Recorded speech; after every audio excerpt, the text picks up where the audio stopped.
Hello everyone, welcome back to Lucky15, and in this video I'll be giving you my Lucky 15 predictions for tomorrow's horse racing action. As usual here on the channel, to kick things off with our first selection tomorrow, it starts at Bangor on D in the 12:45, and I like a horse here called Jabulani, 3-1 with bookmakers at the moment, trained by Nigel Twiston Davis, and his son Sam Twiston Davis, the main stable jockey, is booked for the ride tomorrow. Now I thought this horse probably needed the run last time we saw it when it ran at Kempton when it finished fifth that day. It was backed into favouritism and was really well fancied. However, if you actually look at some of its form in the past, it's often needed a couple of runs to get its winning head back in front. And I think tomorrow it will definitely come on for that run, and I think is the one they've all got to beat and is quite well handicapped and could potentially be one that has a bit of scope to move forward this season over the chase obstacles if he can get his jumping together. So I thought 3-1 tomorrow, Jabulani could be a good one to kick us off. We then wait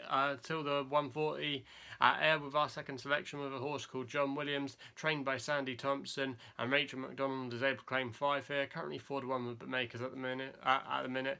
Trained, I should say not trained, ran last time at Hexham when it finished in 3rd place, making all. Now the form of that race has worked out not too bad. You've had a few decent placed efforts by the horses in amongst the finishers that day, and I think tomorrow, if it can get an easy lead, could be the one that you've got to be on tomorrow. And I thought John Williams could be a good selection there. We then go to the 3:10 at Exeter. Now I could look like an absolute idiot here tomorrow in this beginner's chase because Black Op is running off Tom George, and Noel Feely's booked for the ride in that one. He is the odds-on favourite, but I just think tomorrow he might need the run and also as well the experience. If you read from the comments, they obviously do think a lot of this horse, and obviously he had really good form claims last season, running well at the Cheltenham Festival and then getting his good Grade 1 win at Aintree. But I just think tomorrow he could be slightly vulnerable and he might need the run. Obviously a lot of the other horses are going to need the run too, and my selection will need the run.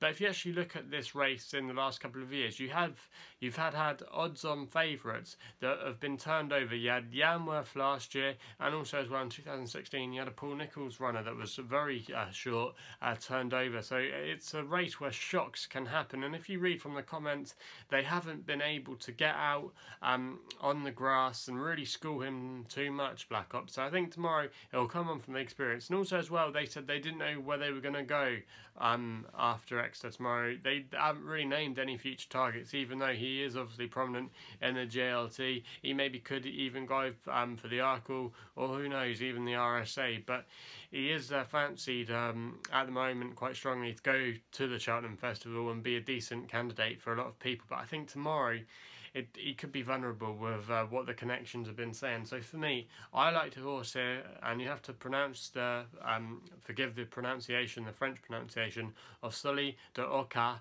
It's 14-1 bookmakers at the moment, trained by Anthony Honeyball, and Barry Geraghty is booked for the ride in the colours of JP McManus. Now I thought this horse was quite interesting, that it's going chasing straight away, was a good French hurdler, and never gone over the chase obstacles before in public, but was a very good hurdler and very progressive. And even though we haven't seen it for a while, I think it should be good and primed to go, and I think it can go really close. And I think Connections probably would have had this race targeted as well. Also as well, another plus tomorrow is this horse will get the 4-year-old allowance, and with it being 4 years old, they obviously think a lot of this horse and hold it in high regard. So for me, I think this could be the horse that could potentially cause a shock. Also as well, Anthony Honeyball's stable in really good form. They had a decent weekend, especially on Sunday at Foss Last, having a couple of winners there. So for me, I think this horse could go really close. And even if you didn't want, if you're not going to do it as a win bet, maybe do it as an each way bet or without Black Op, I still think you could get a nice price about him. We then end the video in the 3:50 at Ayr with a horse called Holme Abbey. Ran about 8-1 bookmakers at the moment. I expect this to go off probably nearly favourite tomorrow. Trained by Nicky Richards.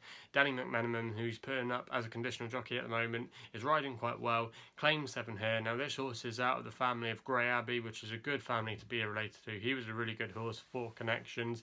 Now this trainer Nicky Richards, if you don't know your horse racing too well, he's the king of the bumper races up in the northern hemisphere, as it were, in British race, and he does really well in these kind of races. He's got a 50% strike rate with first time out bumper winners at Ayr, and that's a really good record. 6 winners out of 12 12 runners in the last 5 years, so that's a good record there. He normally cleans up a lot of other racetracks as well, but he's got particularly good strike rate at Ayr, and I think tomorrow this one's got to go really close, so I thought that could be an interesting price, and if you can see it now, I'd definitely get on that horse there. So they're the tips for tomorrow's horse racing action. If you haven't done so already, please hit the subscribe button for more horse racing videos.